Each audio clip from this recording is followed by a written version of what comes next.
Welcome to JBS TV, the light and salvation.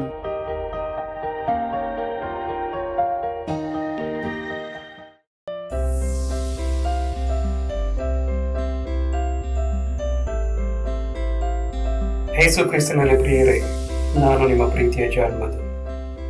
ಯೇಸು ಕ್ರಿಸ್ತನ ನಾಮದಲ್ಲಿ ನಿಮಗೆ ವಂದಿಸುವನಾಗಿ ಈ ದಿನ ನಾನು ನಿಮ್ಮ ಮುಂದೆ ಯೇಸು ಕ್ರಿಸ್ತನ ಸೇವೆಯಲ್ಲಿ ನಮ್ಮೆಲ್ಲರ ಆತ್ಮಿಕ ಜೀವನದಲ್ಲಿ ಬೈಬಲ್ ಎನ್ನುವ ಒಂದು ಮಹಾಪರಿಶುದ್ಧವಾದ ಪುಸ್ತಕ ಎಷ್ಟೋ ಸಹಾಯವಾಗಿರುತ್ತದೆ. ನಮ್ಮ ಆತ್ಮಿಕ ಜೀವನದಲ್ಲಿ ನಮ್ಮ ಯಾವುದೇ ಸಾಧನೆಯ ಮೆಟ್ಟಿಲಿಗೆ ಬೈಬಲ್ ಇಲ್ಲದೆ ನಾವು ಯಾವುದೇ ರೀತಿಯ ಸಾಧನೆಯು ಮತ್ತೆ ನಮ್ಮ ಜೀವನದಲ್ಲಿ ನಾವು ಯಾವುದೇ ರೀತಿಯ ಜಯವನ್ನು ಕಾಣಲು ಆಗುವುದಿಲ್ಲ.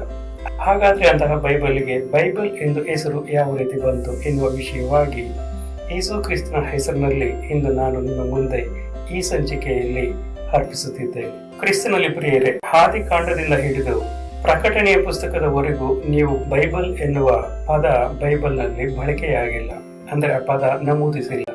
ಹಾಗಾದ್ರೆ ಈ ಬೈಬಲ್ ಎನ್ನುವ ಪದ ಬೈಬಲ್ಗೆ ಯಾವ ರೀತಿ ಬಂತು ಎಂದರೆ, ಬೈಬಲ್ ಎನ್ನುವ ಈ ಇಂಗ್ಲಿಷ್ ಪದ ಲ್ಯಾಟಿನ್ ಭಾಷೆಯ ಬಿಬ್ಲಿಯಾ ಎನ್ನುವ ಪದದಿಂದ ಭಾಷಾಂತರಗೊಳ್ಳುತ್ತದೆ.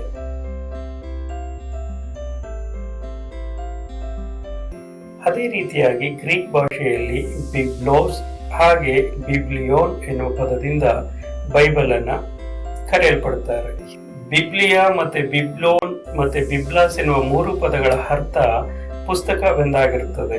ಆದರೆ ಇತಿಹಾಸಕಾರರು ಹೀಗೆ ಕಾಲಕ್ರಮೇಣ ಬರೆಯುವಾಗ ಪುಸ್ತಕಕ್ಕೆ ಹೋಲಿ ಬುಕ್ ಎಂದು ನಾಮಕರಣ ಮಾಡಲ್ಪಡುತ್ತದೆ. ಹೋಲಿ ಅಂದರೆ ಪರಿಶುದ್ಧವಾದ ಗ್ರಂಥ, ಪರಿಶುದ್ಧವಾದ ಪುಸ್ತಕ ಎಂದಾಗುತ್ತದೆ.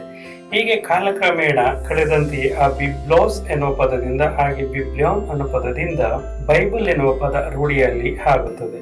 ದಿನ ಕಳೆದಂತೆ ಆ ಬಿಬ್ಲಿಯೋನ್ ಮತ್ತೆ ಬಿಬ್ಲೋಸ್ ನಿಂದ ಬೈಬಲ್ ಎನ್ನುವ ಪದವನ್ನೇ ಇತಿಹಾಸಕಾರರು ಪರಿಶುದ್ಧ ಗ್ರಂಥ ಎಂದು ಪರಿಗಣಿಸುತ್ತಾರೆ.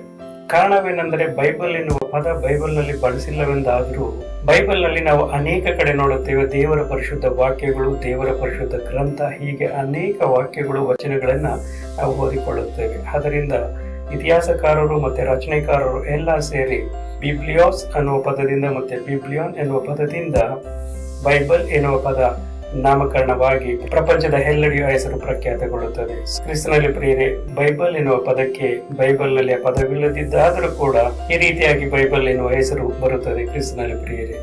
ಸೊ ಈ ಸಂಚಿಕೆಯನ್ನು ನೀವು ನೋಡಿದ್ದಕ್ಕೆ ದೇವರು ನಿಮ್ಮನ್ನು ಕೃಪಾಶೀರ್ವಾದಗಳಿಂದ ತುಂಬಿಸಲಿ. ಹಾಗೆ ಇಂತಹ ವಿಷಯಗಳು ನಿಮಗೆ ಯಾವುದಾದ್ರೂ ಗೊತ್ತಿದ್ದಲ್ಲಿ ದಯವಿಟ್ಟು ನಮಗೆ ತಿಳಿಯಪಡಿಸಿ, ಅದನ್ನು ವಿಡಿಯೋ ಮುಖಾಂತರ ನಾವು ದೇವರ ಸೇವೆಯನ್ನು ಅನೇಕರಿಗೆ ಹಂಚುವರಾಗಿರೋಣ. ದೇವರು ನಿಮ್ಮನ್ನು ಆಶೀರ್ವದಿಸಲಿ. ಆಮೇಲೆ